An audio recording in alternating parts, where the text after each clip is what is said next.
turn left onto View Road, then turn left onto Kawaka Street. We all know how badly Google Maps botches Māori place names. In 200 metres, turn right onto Horopito Street. Whenever we get into the car, type a destination into Google and press the start button, we often get reminded how not to say Māori words. Turn left onto View Road, then turn right onto Horoacre Avenue. Some of the mispronunciations might be so bad they even make us giggle. It'd be nice to be driving through Ngaio instead of Gayo, for instance, right?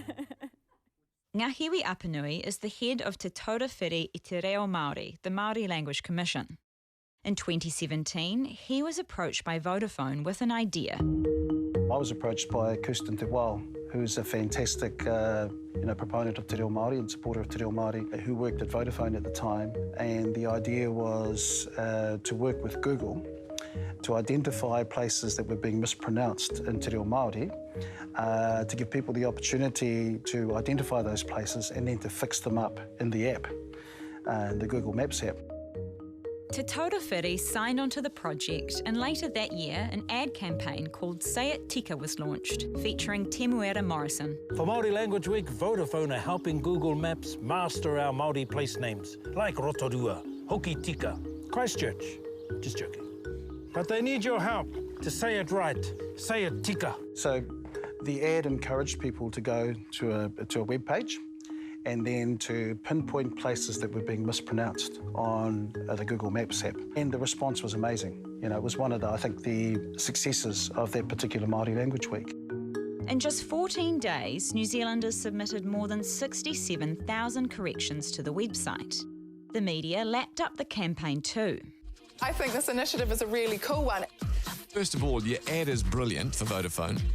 Google, take me to Taupo, and it goes, I have added moist towelettes to your shopping list. This all happened 5 years ago. So why is Google Maps still doing this? Turn right onto Nauru Hoy Street. Ngahiwi says that a little while after the campaign had finished, he got a message from Vodafone breaking the news. I got an email from a very upset Kirsten saying that, Google hadn't honoured their part of the bargain, which was to fix up the mispronunciations on the Google Maps app. And that was because they were trying to use an English voice platform to replicate sounds in Te Reo Māori, and it couldn't work. And we had a meeting after it with the Google rep in New Zealand, and he apologised profusely, but really there was nothing he could do. Without getting too technical, voice platforms are a critical component of artificial intelligence products, like Google Maps and Siri. Hey Siri, set timer for 14 minutes. Okay, 14 minutes and counting. Waiting for cookies. These platforms can do tasks like recognise the words someone's saying and transcribe it to text, or vice versa. The voice platform that was missing in the Say It Tika Google Maps project was one that recognised Te Reo Māori.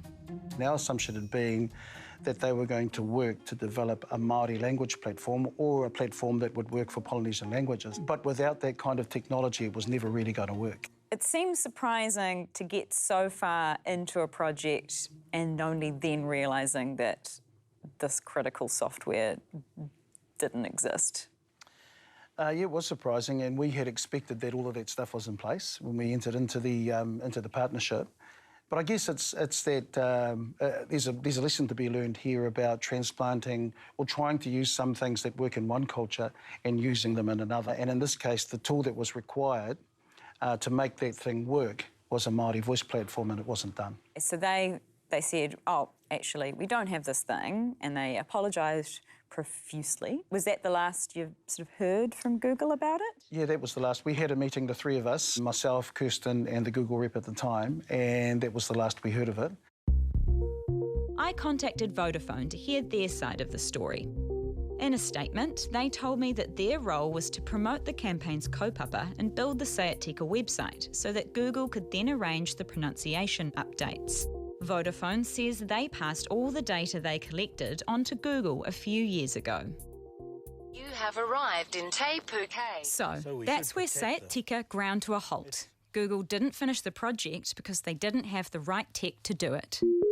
But what if someone comes along and creates that missing Māori voice recognition software? Would that make a difference? Well, it turns out someone already has. Ko Peter Lucas Jones tōku ingoa. I am the CEO of Te Reo Irirangi o Te Hiku Tika, otherwise known as Te Hiku Media. We are one of 21 iwi radio stations. We have a data science project that is focused on natural language processing, teaching computers how to speak Māori, converting speech to text and text to speech, synthesized voices, pronunciation modelling, all those sorts of things. In 2017, Te Hiku Media received a government grant to build the first Te Reo Māori automatic speech recogniser. Since then, they have started to develop a suite of Māori language voice recognition tools, all with the help of data pulled from iwi radio archives. As iwi broadcasters, iwi radio have amassed a huge archival treasure trove of dialect, of regional variation of Te Reo Māori. And so we started to transcribe our native speaker archives. The tools Te Hiku Media has created so far are impressive.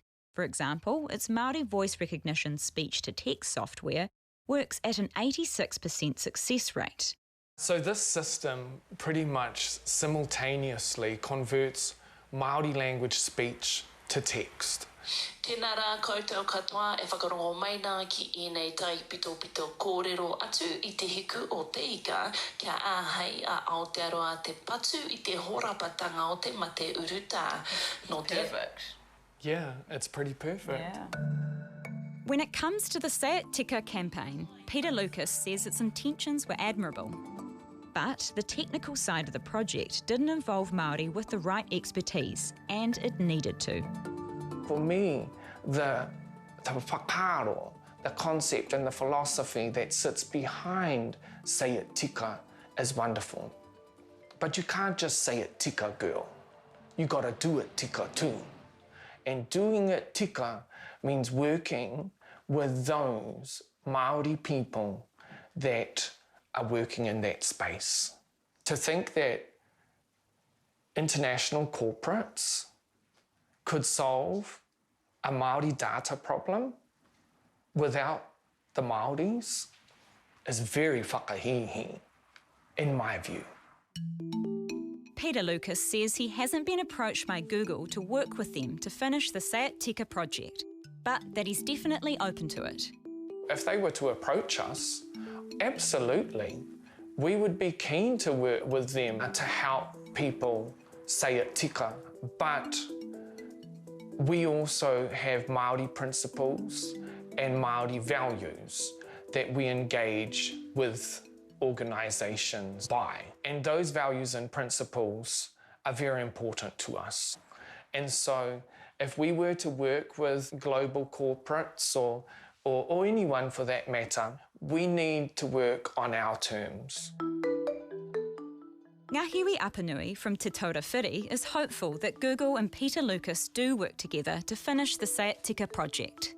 In the meantime, he says he's philosophical about the campaign's outcome and that there have been lessons learned for the future. It would have been nice to have those mispronunciations fixed up on Google Maps and on the other Maps apps as well. But I've been philosophical about it and said, look, at the time we had hundreds of thousands of people engage with that particular kaupapa, engage with Te Reo Māori for the first time. And so we took, we took that as a win. The thing that we will be careful about in the future is if we're ever involved in a partnership like that with Google or any other multinational company, we will ensure that things are in place first before we move into the partnership. And in this case, we probably let ourselves down by not checking with Google that they actually had the technology in place.